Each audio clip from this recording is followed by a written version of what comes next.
You're listening to the AFTERBUZZ TV Network, now the largest new media platform on the web, and your #1 source for after-show entertainment. Very good, Gene Johnson.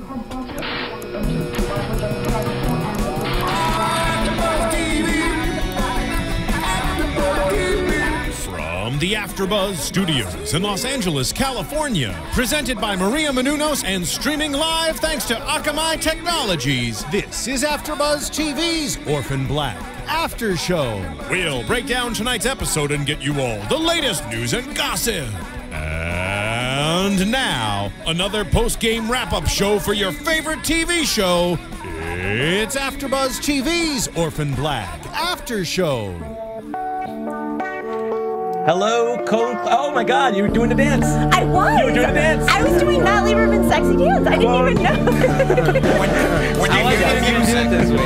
Hi, Clone Club. Welcome to another edition of AFTERBUZZ Orphan Black. My name's Nando Velasquez. I was not dancing. I was the only one here, I think, not dancing. I didn't dance. I didn't dance. Now I regret it. Now I regret it. He's not that guy. We're getting assimilated. Across from me, the lovely Anna Koppel with her version of the Clone Club dance. I feel like, hey guys, first of all, but I feel like her version of is offensive. Yeah, everyone has their own version dance. of. Yeah, okay. thank you. You made it. It was as flawless as when I did. You made it your own. You're such an original. You were just as good as you were just as good as Matt Lieberman, who's sitting next to me. His version of the Clone. You guys Club are dance. just digging a deeper hole. Yeah, thank you. See, Matt knows. Yeah. There we go. And then diagonally across from me, if you're watching on YouTube or streaming live on AFTERBUZZ TV, is Will Link.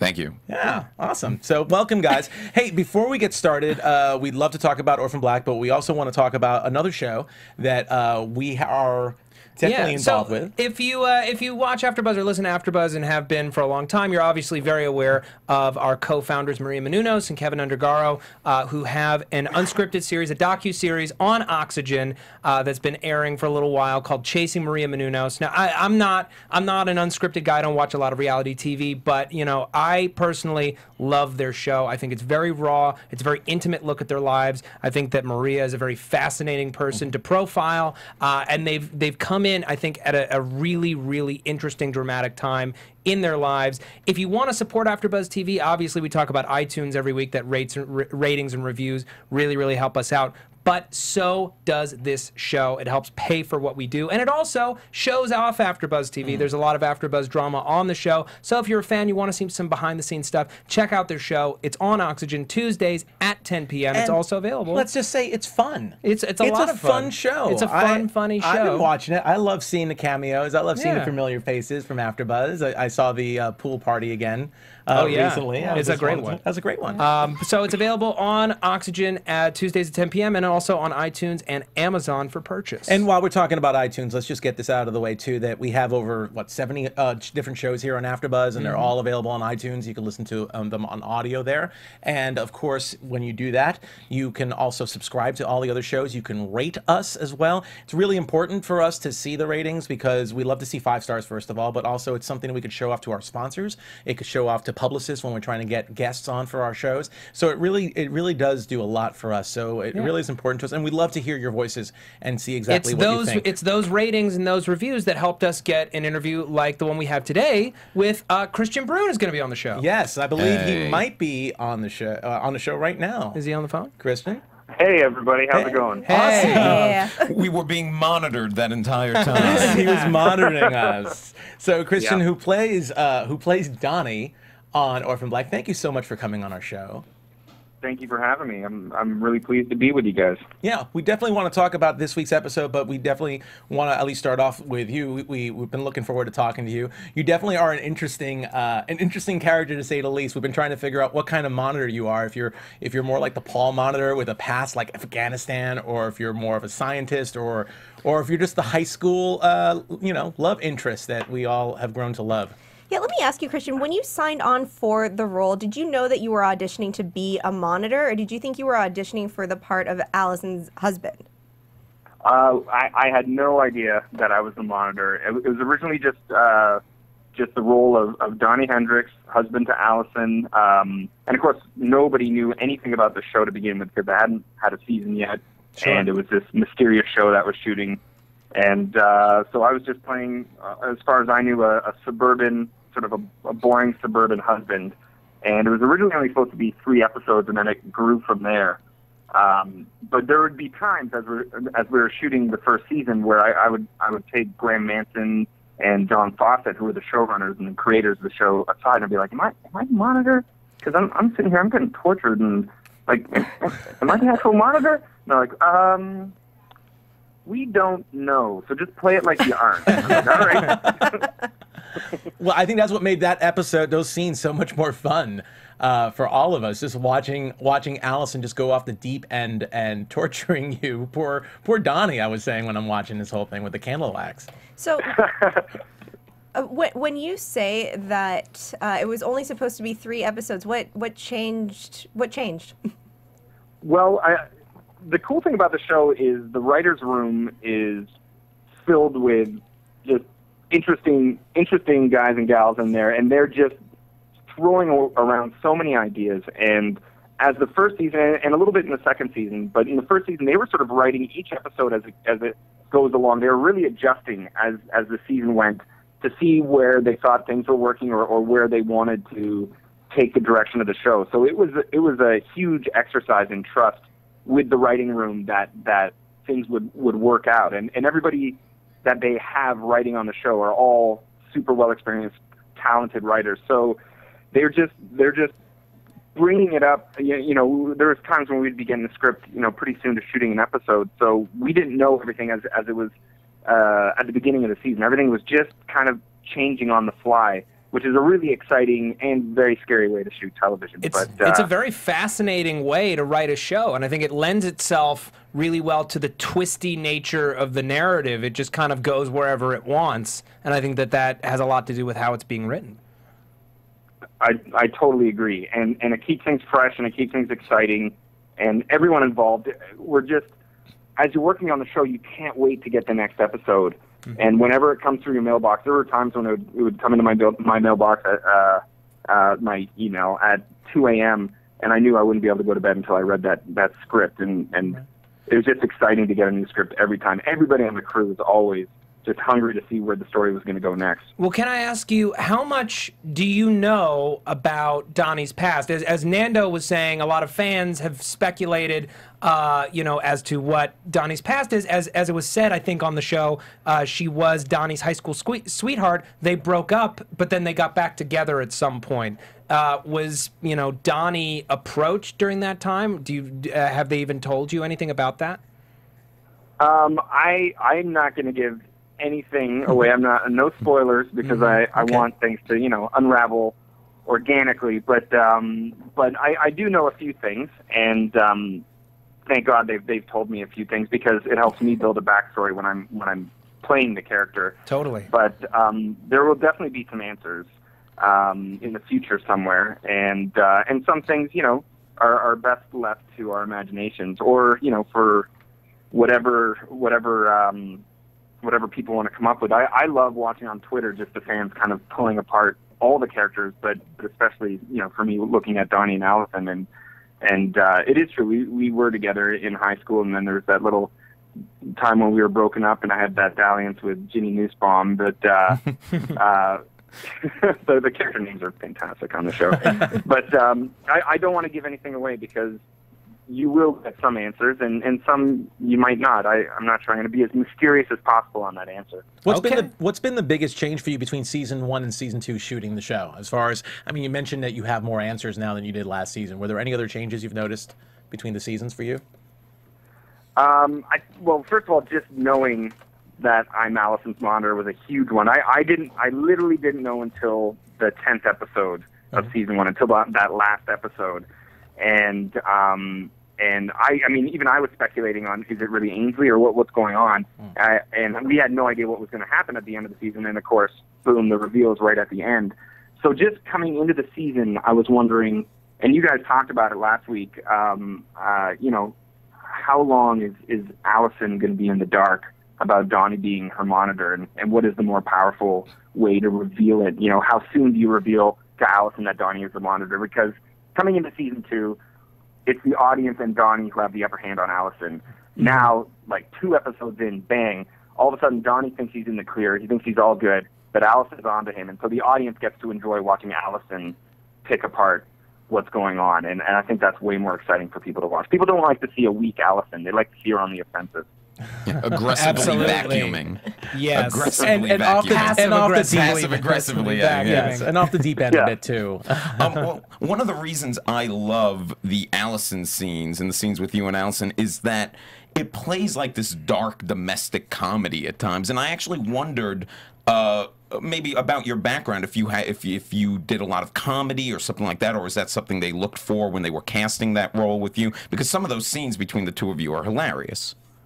Well, thank you very much. I do have a bit of a comedy background. I've spent some time doing, some improv here and there and sketch and things like that. But my background's pretty varied. I'm a classically trained actor, so I started off doing theater and a lot of Shakespeare and things like that. But I've always been sort of a goofy, moron. So I always have fun playing those comedic roles. And in terms of Donnie, they were looking for the right Donnie for a while, and I was going to be doing a play at the time, and when they were casting it, I wasn't available, and then finally, when that play was done, they were still looking for the role, and it was getting pretty close to when they were going to be using Donnie, and my agent got me in there. She wanted to get me in there for a while because she thought I'd be good for the role, and it just kind of lucked out. I had that just one audition, and they took me right off of that, which was pretty thrilling for me to just jump right into the role. But yeah. I mean, I have spent some time, doing some sketch and things like that, and it's something that I always like to work in. I love working in comedy. Mm-hmm. Mm-hmm. Beautiful.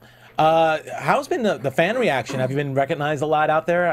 I know you're calling from up north, up in Toronto, I believe, right? Yep, that's true. I usually say like, I don't get recognized that often. I wear glasses normally. I tend not to dress like Donnie. I don't want to, dress like a dumpy, frumpy suburban house dad. Like today's outfit, this week's outfit, the white shirt and everything. Yeah, totally. Just hanging out on the couch. Track pants. I try not to walk out in public in track pants or tighty whities. But it happens, life's dangerous. Today, right now I have a beard and glasses, and I was sitting in my favorite little hipster coffee shop today, and someone totally recognized me and struck up a conversation about Orphan Black. So it's funny. I love talking to people on the street about it because I like to see how excited they are over the show, and it's pretty amazing to see people really get into it. What's the craziest theater you've heard so far from a fan? I've been called a bastard. In terms of less of a theory and more of an accusation. I should clarify, because of the character, not because of just who I am. Sure. That's just something you were doing out on the street that day. You weren't yeah, exactly. So it's not because I'm in tighty whities out on the street. No, someone once saw me and they're like, "Oh, I know you from where do I know it?" "Oh, you bastard!" They kind of came out like that, and I really like that reaction. I think that reaction is my favorite. In your dream scenario, where do you want the show to go? What would you like to see next season and beyond? Well, just a continuation of an expansion of the universe, of the show, because that's one thing that I think we're experiencing right now in season 2, three episodes in, is so many new elements coming into this world. The whole first season of the show was all about what the heck is going on, who are we, what's going on, and then at the end of the season you sort of get that, oh, okay, all right, this is what's behind everything that's going on. Now season 2, it seems to be all about growing in all these different directions. The clones are running off in different directions, and you start to see other factions involved with the Proletheans and the Neolutionists, and sure. I would just like to see that stuff expand even further. Absolutely. Now, so far you've done all your scenes, with the exception of a little minor one. You've done all of your scenes with Tatiana as Allison, with the exception of the interrogation when she was incognito as Sarah, pretending to be Allison. So I'm actually really curious to see. Do you notice like the differences, I guess, with when you're acting opposite her in a scene like that? I'm guessing you can't tell us if Donnie has any other interactions in the future. We'd love to be surprised about that, but I'm really curious what your take is on acting with someone like that. Right. Well, yeah, I can't speak towards the future of Donnie's character, but as myself being on set, and just, because the days that we shoot are very long, first of all, and and Tatiana will be playing multiple clones some days, sometimes 2 different clones or 3 different clones, just based on what scenes we're shooting that day. So I might come in a little bit early on set, and she'll be shooting a Sarah scene. In fact, this season, my first day on set, she was shooting a scene with Kira from episode 3, and episode 2 would have been. And I came in around the monitors, and I was watching people's reactions as they were shooting the scene, and just watching her work as a different clone is A, fascinating for me because I'm not used to seeing her as someone else, but B, just seeing how into it everybody else around the monitor is. Like, people were crying watching the scene between Sarah and Kira. So to see this touching motherly side of Sarah, which you see elements of in Allison with our kids, with our characters' kids, but on a whole different level, is very, very strange, and it's incredible to watch. It's really a thing of beauty what she does. I can totally imagine. And it is like talking to someone different. Like when you're looking at her and talking to her, and she's dressed as Sarah, but she's sort of in the dialect a little bit. She's got the accent a little bit, but she also sits out of it. It really throws you. But Sure. It's incredible. I mean, she really does transform in front of your eyes.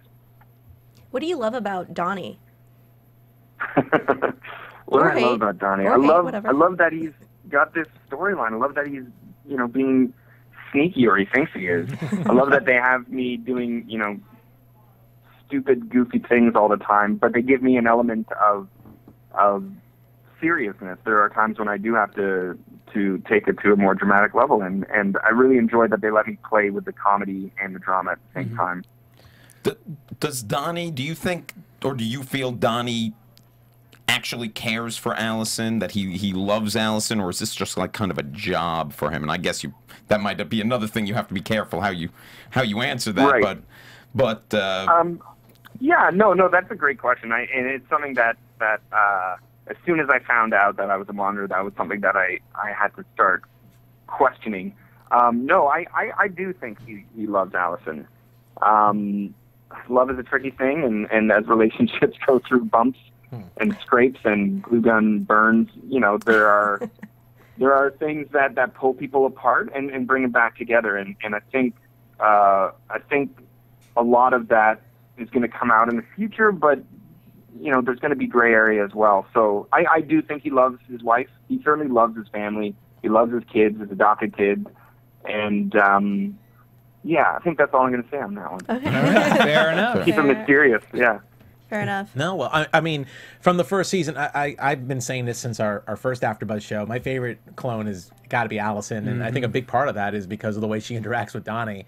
I think you guys are great together. My 2 favorite scenes are the interrogation scene when you're tied up with the candle wax, and the intervention was also hilarious. So I think those are just 2 of the most memorable scemes from season 1. So I want to thank you for that. That's just some brilliant stuff there. I'm really curious though, since you didn't know you were a monitor, I guess would you have played it differently knowing that, or Well, that's the question, and I'm really glad that Graham and John never told me I was a monitor early on. I like that whether they actually didn't know or whether they had it planned the whole time, doesn't really matter. It doesn't change anything because they wanted me to play it as if I wasn't, so that it's as convincing as possible to the audience that I wasn't the monitor.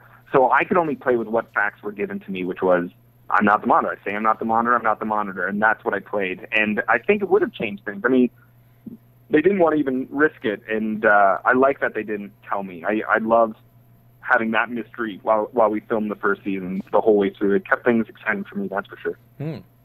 Absolutely. So I know one thing that we've seen a lot of this year, I mean, you saw the article in Entertainment Weekly. You guys made the cover, which was great. And Comic-Con was one of the biggest panels they had this past year in San Diego. And there's been a lot of people dressed up as cosplay. Will and I were actually at the Cloneversation, and there were people in the audience dressed up as their favorite clones. So it must be really, really fascinating to see how fast this took off in comparison to a year ago for you.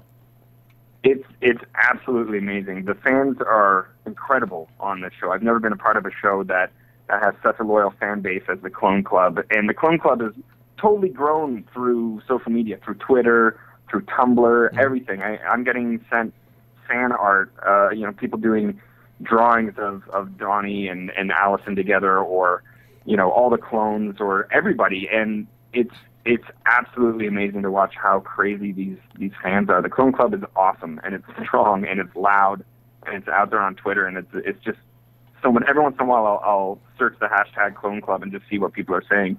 And sometimes it's, anger about some of the characters in the show, like Donnie. And sometimes it's just, they're just so amazed at Tatiana, as well they should be, because she's just awesome. It's cool. It's great to see fans get so behind the show. Yeah. Absolutely. I was told that I needed to make you do your Pink Panther impression because apparently it's amazing. That was from the second episode. That was from the script. Karen Walton wrote the second episode. She's one of the executive producers, and she, for that scene in the cemetery when Donnie is spying on Allison and she's meeting with Sarah Stubbs, it said in the script, Donnie Pink Panthers between the grave sites or gravestones, and I just got such a kick out of that. That was so much fun to shoot, just sitting there running through it was really bizarre filming in a cemetery. I've never done that before, but I really got a kick out of Donnie Pink Panthering between the headstones. That's funny. Yeah. That's funny. Were you doing the little theme in your head as you were doing it, sneaking around? Oh God, yeah, of course. Having the time of your life. Here's one question that I have, just from Donnie's perspective. What does he think is going on with Allison at this point in time? He knows that she's freaked out. I mean, does he think it's just about Ainsley's death, or like how much does he know, or how do you think he feels about her current state of mind? She's obviously agitated. Yeah, she's been, let's say, stressed out for the last little bit. I mean, if we were to sort of clock the time between the beginning of season 1 and into where we are in season 2, it hasn't really been that long. It's only been, a few weeks altogether that all this madness has happened to Allison. So from Donnie's perspective, without, saying too much, his wife is really, hitting the booze pretty hard and and going a little bit off, hitting him in the face with the golf club and taping him, duct taping him, and torturing him. It's a little insane right now, and I think for Donnie to watch all this happening, he's just got to think of the kids and just make sure everything seems to be stable. And coming into season 2, everything seems to be settled down. She's not doing anything too crazy in terms of what Donnie can see. So I think he thinks everything is kind of, whatever happened has run its course. Maybe it was just a little bit of stress or something, but things are back to normal, and Donnie is just back to being a good old monitor again. Lovely. Little does he know. Yeah. Well, I know we got to wrap this up. I want to thank you so much for coming on and talking with us. We're literally looking forward to this, and it's awesome. And I know that there's going to be a lot more Donnie later on this season. So we'd love to have you come back when obviously more is revealed, and maybe we can talk to you a little bit more, because I know some stuff is still a little tight-lipped for right now with you. Well, I would definitely love to come back, and the show just keeps getting more and more exciting as the season goes on. Yeah, I will say that on every clone level, like it's just wild where they start going, and I'm so excited for it to get out there. So thanks for having me on the show, of course. And I definitely I'll come back and talk to you guys. Because, I know. I can't wait to hear what you guys have to say about the future. Oh yeah, no, I can't wait either. And again, thanks for calling in from Toronto. I know morning's the best time for you, but but I'm glad you called in a little bit for everybody. Yeah. Pretty much so. I think that's about true. Amazing. Well, you guys are awesome, and thanks so much for tracking the show. You guys give such in-depth commentary on the show. It's awesome. So I look forward to what you guys pull apart from each episode, and I'll talk to you guys in a few. Great. All right. Thanks a lot, Thank Kristian. you so much. Thank you. Everyone, that was Christian Bruun from Orphan Black. That was Donnie. That was great. Donnie, guys. That was Donnie. All right. We had a monitor. Insight from a monitor. It was really funny. Before we started the show, he said he was watching us streaming on AfterBuzz TV. We were being monitored before Yeah. we even started talking to him. It was pretty weird. Yeah. Creeping in real life. Let's get into this. Absolutely. Though. I love this episode. Let's talk about the episode now because, I don't have the title of it in front of me, but it was... Mingling its own nature with it. That's what and there was definitely a lot of mingling going on this episode, if you know what I mean. What I There was some mingling. Donnie didn't get any. Donnie even though didn't mingle. He did not mingle. But Sarah mingled. But Sarah mingled quite a bit, and yeah. You know what I loved about this episode? It might not have been as action packed as the first two, but I think it's one of the most rawly emotional episodes that the series has actually had so far. You had the moment where Felix feels like he's kind of has no place in that emotional scene where he's crying. You have Cosima dealing with this heavy burden of seeing what might happen to her in the future with the Jennifer autopsy. And most of all, this is probably the most we've gotten to see Sarah and Kira together and her be a mother and talk to her and have heart-to-hearts. We haven't, I mean, we've had a little bit of that, but this was like basically the whole episode they were together. Well, Sarah definitely got to play the mother for the first time in a while. I mean, season 1 was all about her trying to get Kira back, and this is the first time she got to show herself with Kira, and they did that little scam on the general store with Felix, pulling that little scam. But Sarah was like, "This is not the way I want my daughter to live." Ultimately, so Except that it was. It was the first time that Felix and Sarah and Kira all were at ease.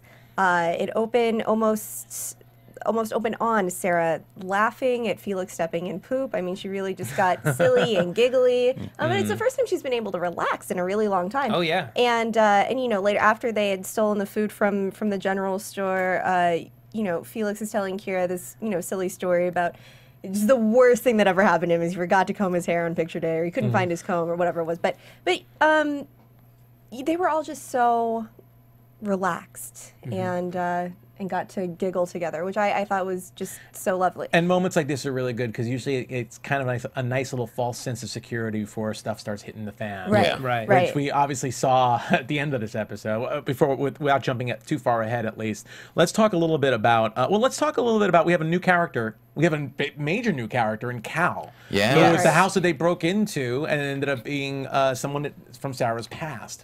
And not only that, someone from Kira's past. Her dad. Again, the show doing a great job not wasting any time, not making us sit through even a whole episode wondering, I wonder if he's Kira's father. Nope, right away. Kira has that sense about it, and boom, we have our answer. Yeah. Yep, absolutely. Which, like, you know, and we get a sense of his, he's got good instincts, and that's where Kira gets hers, because she's always been, like, right on the money. It's a little suspicious how right on the money she is. Like, she just immediately knows. That seems kind of just a little bit suspect. But the guy is obviously, at least appears to be, a genuinely good person, very intelligent, invented these pollinators, trying to help curb the loss of the bee population around the world, and instead it's being used as a military technology. Well, that's what's really interesting about this character, I found, because first of all, well, he felt slighted by Sarah. Yes. Sarah obviously pulled a scam on him. I mean, she got pregnant by him, but then kind of like ran off. Had developed potentially some very real feelings for her. And then here's another situation where he was building these machines for this company that was not for military use, and all of a sudden the company went around his back and they decided to do their own thing. So he's kind of bitter from his relationship with Sarah, and you'd say he's kind of bitter with his relationship from what he was doing with his company. He can't catch a break, this guy. And it's potentially a parallel, you know, for Project Lita and whatever the fallout was from that, in that, you know, maybe the research for these clones was meant to be purely theoretical, and then the folks who founded Dyad decided we should make it a little more active. There definitely seems to be a possible mirror to Project Lita, to what's going on with the clones, and maybe some relationship with Cal that we'll start finding out more about. Well, yeah, I mean, he has a science background, clearly, so they wouldn't give him that kind of background in the show unless it's going to connect somehow, He has a science background, yet he's out in the middle of the wilderness for reasons we still don't know 100% why he's out there. Well, he says that he's burnt out from what happened and that he wanted to get away. But that's still he was always there. He was you're right. He was always there because Sarah knows that that's where he lives. Yeah. We don't know necessarily why he's out there, but I think somebody who's trying to repopulate the bee population or keep nature, you know, afloat, as it were, would want to be in nature, wouldn't want to necessarily be in the city. He's a very interesting dude. But what I loved about, you know, this reveal that he is the father is that Felix really lets Sarah have it. Really lets her have it for continuing to lie to his face and, you know, drag him on this wild goose chase when she should be confiding in him. You know, she's known all along who Kira's father was and let him guess between Ziggy the drummer and that guy you met in Orange County. And then, you know, you say we're just going to, you know, break into someone's house for a night just so that Kira can have a bed when you're actually trying to set her up with her long-lost dad for some reason. I mean, if you can't trust me, who are you supposed to trust? And I'm supposed to trust you. He left his life to go on this. He's not in danger, as far as we know. She's the one in danger. It's the one person she shouldn't be treating like a pawn in any way. And that's why I love that scene. And Jordan Gavaris, or whatever, he was so brilliant in that scene. It was so emotional. I mean, and not to mention the fact that he left. I mean, we were talking about it last week. He left Allison in a lurch. Allison is someone who definitely needs him, who trusts him, and he's leaving to go out with Sarah just to be betrayed by her or lied to or not being told 100% of the truth. And I was glad to see that he went, but like the Allison play was important to him, that he got back there for that. He did the right thing. He went right back to Allison's play. Opens tomorrow, I'm going to be there. Exactly. Good for him. Yeah. So, and nice to see that hitchhiking can work out for someone without unforeseen consequences. Yeah. In this day and age. That's what I got from this episode, too. Yeah, I would not do that home. in L.A.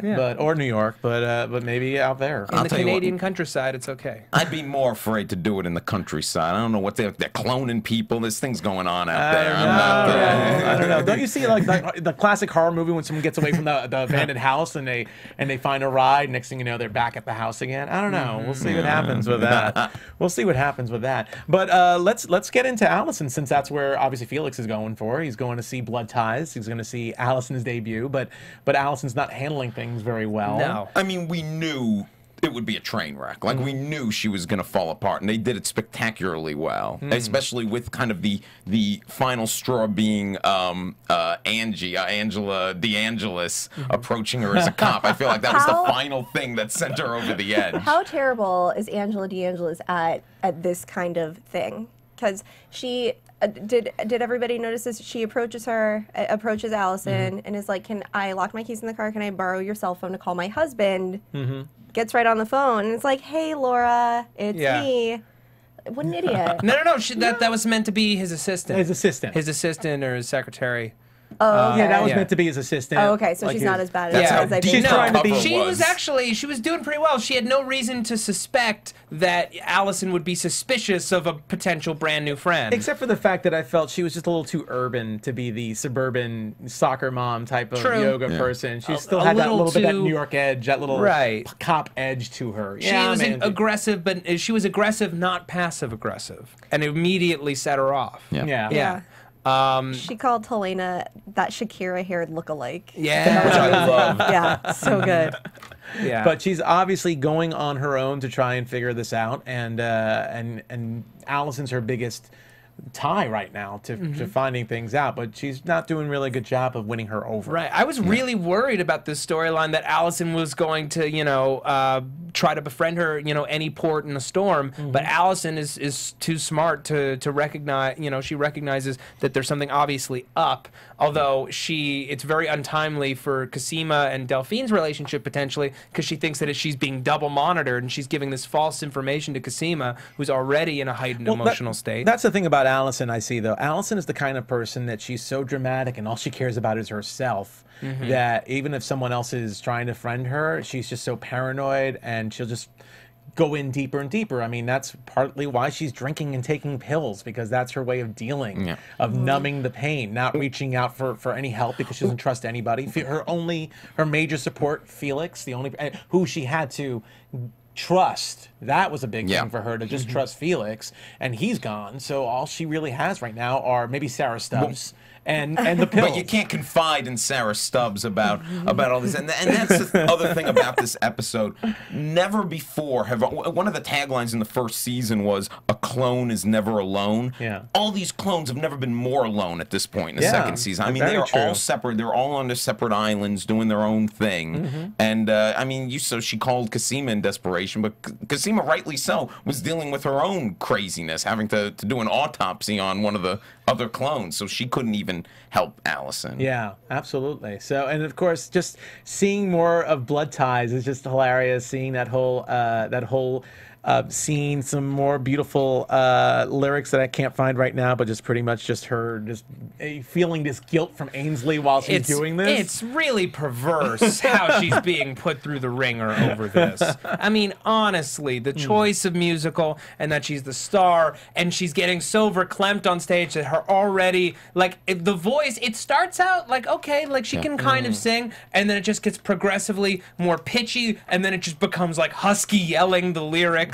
And like she's just not a well person. I read an interview this week where they talked about how they originally wanted it to be Grease. That was what they were originally. It was going to be Grease, and they wanted her to be Sandy, and it just the rights were too much to get it to use. So but they had funny. they had all this material they wanted to use for that. Oh well, I find it hard. This just seems like But this the is perfect. perfect. Yeah. They found the perfect thing. Yeah. I can't see her doing anything else but this. This is just a perfect thing. I really hope there's a production of this put on somewhere here in Los Angeles. I I would will be not- there day lovely. one. Considering it's from the Fringe Festival, I'm sure they're going to probably send it around on tour. I'm sure it's definitely going to be, a winner out of this whole. Or at the very thing. least, if there's like an ongoing fan screening, that should be the intermission. Is a musical number from Blood Ties? Yes. The They should- wipe away the hours. They should do something, maybe at Comic-Con. They should have a little performance would of Blood be Ties, rad. like one of the nights. Fly there. out the cast. That'd be the greatest. That would be great. Considering the way the play ends, I mean, are we looking at a second intervention for Allison, do you think? Do you think they might try? I don't know. She collapses. I imagine there's a hospital visit in her future.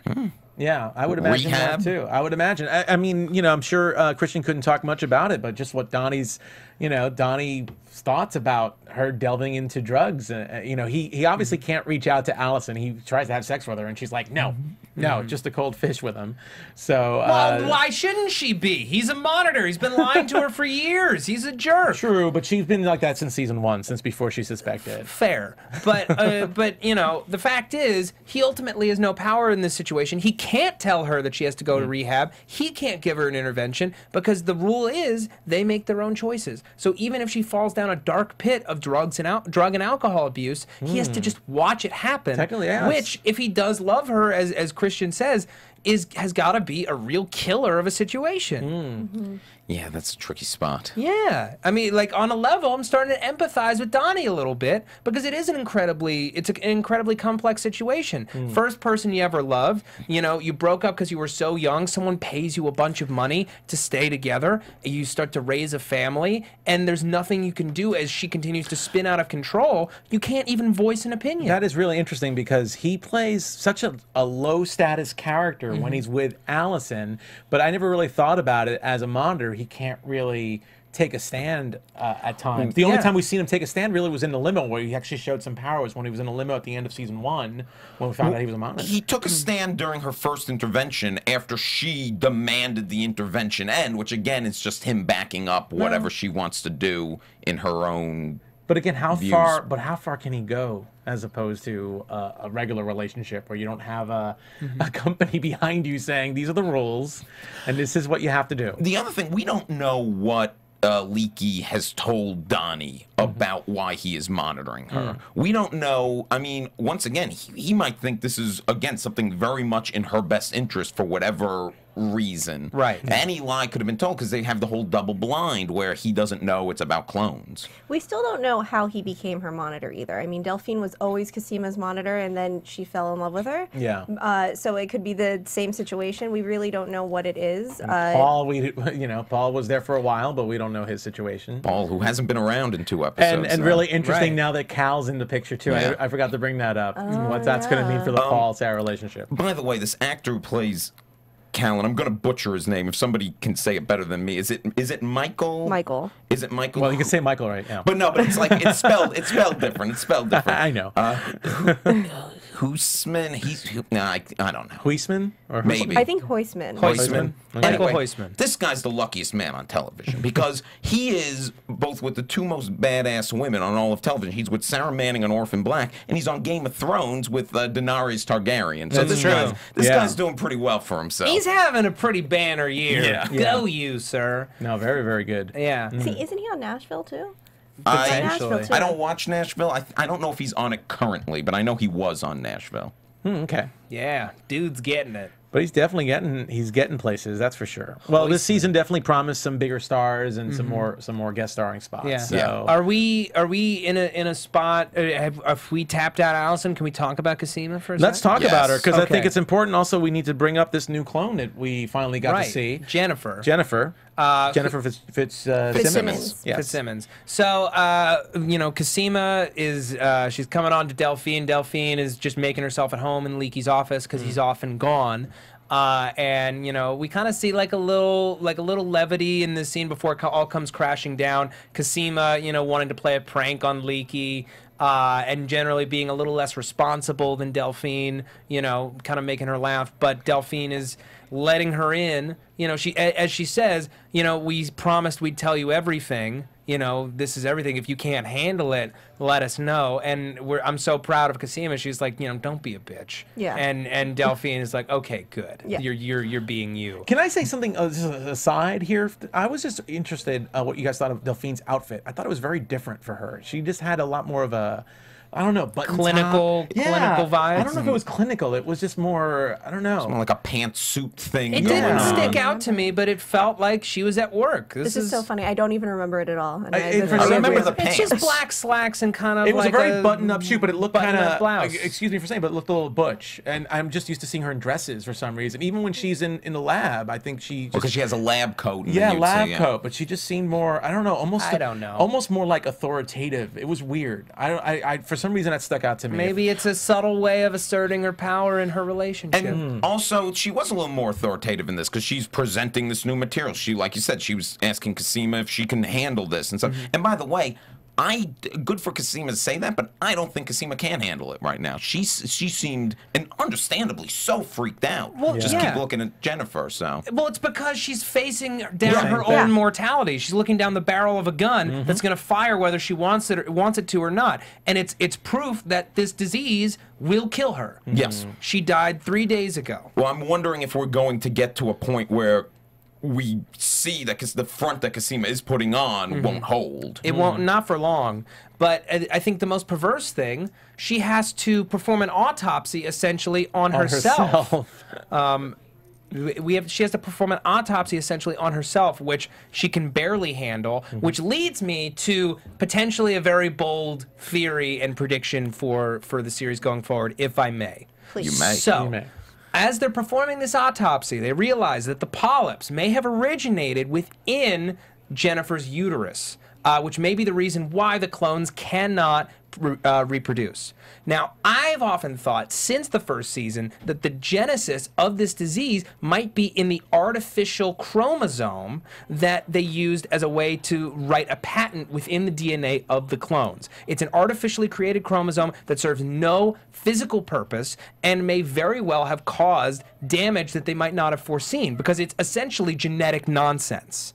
It doesn't belong in a human body. So I'm wondering if either A, this chromosome is the genesis of the disease, or if it's a form of medication or testing that the clones that were in the trial received that Sarah and Helena did not, which would explain why they can reproduce.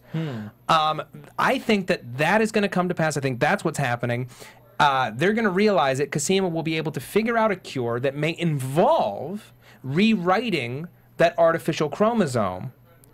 And in order to protect their patent, Dyad will limit the cure only to clones that are willing to sign a formal affidavit giving full control of their lives and ownership to Dyad, causing Sarah and Cosima to have to fight back to get the cure. Maybe that's too big, but I think that's where the season's going. Well, and I'm calling it now. To see that happen, we'd have to definitely see other clones getting sick as well. So that's definitely going to have to be a step in that, especially with Sarah, because we still don't know the whole thing with Sarah. She's just a biological gold mine who apparently is close to invulnerable, but definitely is a lot more stronger than the other clones. Yeah, and the fact that she had kids, I assume she can't get disease. But Allison, who knows what could happen to her? She is probably just as vulnerable to this as any of them.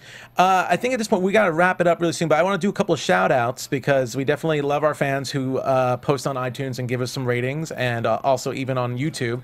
I've got the YouTube here. BBC America, you know, they're such good, big supporters of the show. Thank you so much, BBC America. They're so kind to us. Sarah E. Oops, my thing's going crazy here.